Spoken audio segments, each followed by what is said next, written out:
Hello guys, I'm back with part 2 of the Pokemon Leaf Green and Fire Red walkthrough. Where we last left off, I got my Charmander to level 11, and we just arrived in Viridian City after returning the parcel to Professor Oak. So, first things first, you can go to the left, and this is where the Pokemon League is. Now, the Pokemon League is only accessible after getting all 8 badges. Now, what a badge is it's these 8 landmarks in the storyline that mark pretty much where you're at, and they give you abilities outside of battle and a couple other things that whatever. It's kind of like a boss, okay? And you're only allowed to enter the Elite Four, or the Pokemon League as they call it, if you have all 8 of these badges. So that's kind of what we're collecting. That's the main goal. But if you go over here, you'll meet Blue, and he's telling you that you can't go through the Pokemon League without having the badges. So he's going to challenge you to battle to see where you're at. Now, remember, I recommended having a level 11 here. Now, when I said that, I mean it, because he has 2 level 9s, a Pidgey and his starter that he had. So, remember, he has the advantage over you. So, in my case, he has a Squirtle. I one-hit KO'd that Pidgey pretty easy. Thank God for the critical hit. And, he sends out Squirtle, which is a little rough for me because, again, I'm Fire type and he's Water type. And Squirtle's, he can take a hit, you know, so, I give him my Scratches and I give him my Embers, and I find out that Scratches are slightly better. But, for you, whoever it is, if you're a Squirtle, you're going to be fighting a Bulbasaur, so he might, you know, Squirtle is a little bit better for that situation, because you can tackle him and stuff, but he's tail whipping me like hell, which means he's weakening my defense, which means his strong attack is going to hit, and it's going to do some damage, and here it is, does a total of 10 damage, which is a lot from that at this time of the game.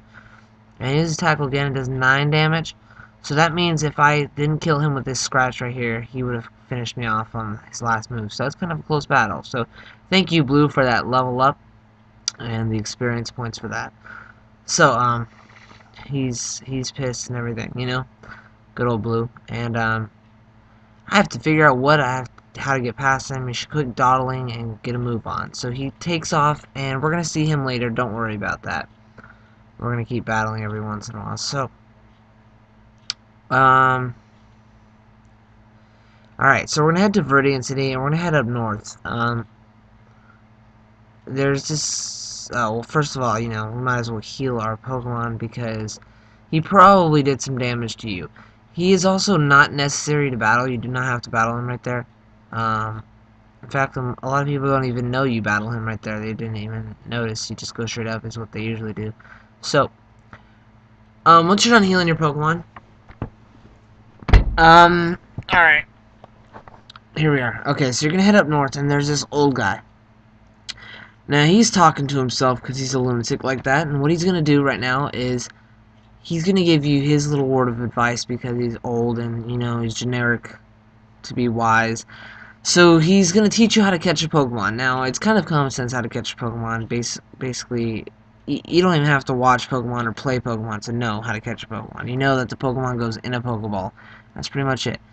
Now, he gets really lucky, and he throws his Pokeball because he has conveniently one Pokeball, and he catches it with this one Pokeball. But, you know, if you're lucky enough to catch a Pokemon with just one Pokeball without even hurting it, good luck with that. So, to catch a Pokemon, you're going to have to hurt it a little bit, and putting it to sleep or paralyzing it is a lot better than just lowering its HP. So, he gives you this thing called the Teachy TV, which is completely useless, and it's not in the original version of Red and Blue. You don't have to use it at all, and it's just worth nothing. And, yeah. So, we're going to head up north to Pewter City, and just a little heads up, Pewter is a color, and it is the color gray, which is ironic because the gym leader is a rock type there. And we just left Viridian City, which is a color for green. So Viridian is a green and Pewter is a gray. Oh, and look where we started off, palette. Kind of like, you know, the things that the artist holds that holds all the color.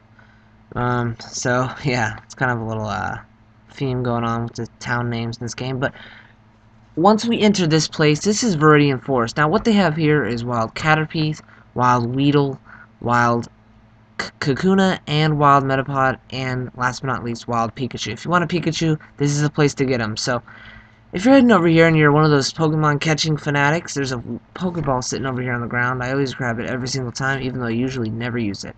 Now, this Pikachu is a very low chance of finding. I think it's a 3% chance in this wild, so don't expect to find them too often. This Pikachu does paralyze me. I do not plan on catching them because I have my team in mind, and I will catch them when I see them. But for now, I'm just going to fight this Pikachu because Pikachu, Metapod, and Kakuna give the best experience here. With over 50 experience points for level 5 one. So it's pretty good. So I'm trying to whoop the Pikachu, but I'm paralyzed. Now, even though my regular Charmander is faster than that Pikachu, just because I'm paralyzed, not only does the paralyze effect kind of like screw you over sometimes with your attacking, but it also halves your speed. So I'm now slower than the Pikachu, which is, you know, a great tactic to use in battling online against other people. So, alright, so we're gonna head back now, and I'm just gonna, I think I'm gonna put this in fast forward sometime soon, hopefully. Here's a Metapod level 5 again. Here's where your experience is from these Pikachus and these Metapods. This is where you want to get your experience. This is where you'll grow your levels quick and easy, just like your mom. And I'm just going to fight the Metapod, you know, one-shot KO for my Charmander. This may be a little rough for your Bulbasaur or Squirtle, but, I mean, it's a pretty simple process. And there's just one main route to go through this cave, or this forest, and you know, I'm just gonna throw it out there, and I'm just gonna battle every single trainer possible, because you want to train against trainers. Trainers make you stronger, and you don't want to be battling up against weak.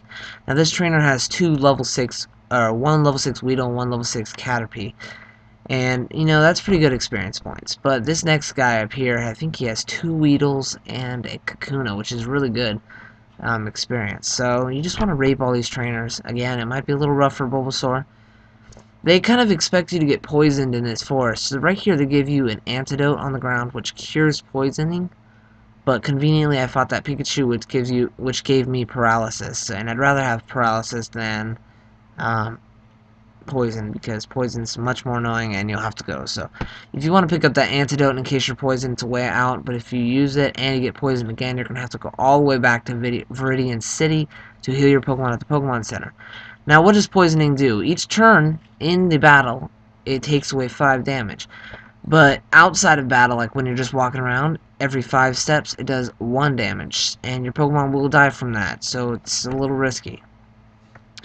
Now there are 2 trainers left in this forest, and we're just going to battle them, you know, of course, gaining my experience.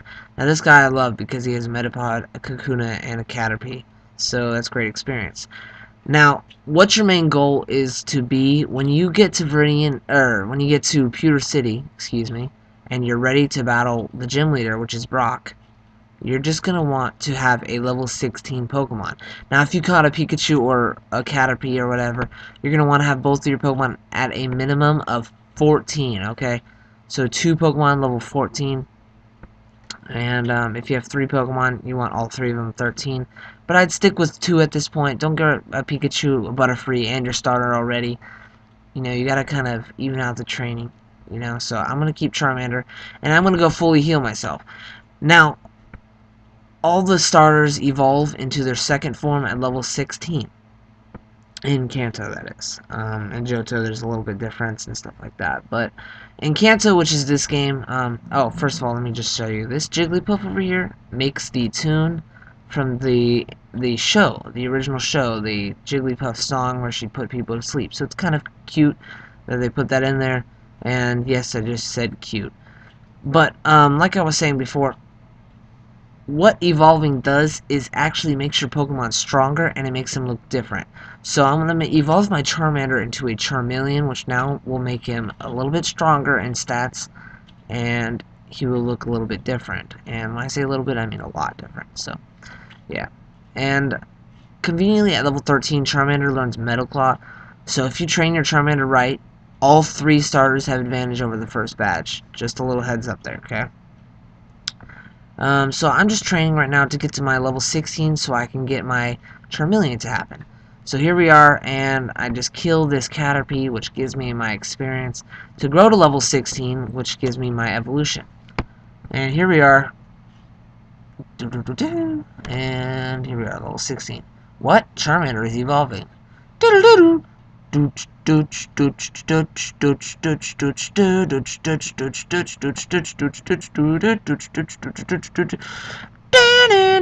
Yeah, I'm a little off, but, you know, I was running out of breath, so. There's a Charmeleon right there. He looks a little different, and he's going to be great for my team. So hopefully you have your Ivysaur or your Wartortle at this point, unless you have other party members in your team. So once you get to your level 16 Pokemon, or whatever levels that I recommend, you can check the description for a little guide on what I recommend you to be at this point. And when I recommend you, I mean at the end of this video. So thank you guys for watching part 2 to the walkthrough to Pokemon Leaf Green and Fire Red. Hopefully you enjoyed, and Brock's up next, alright? Peace.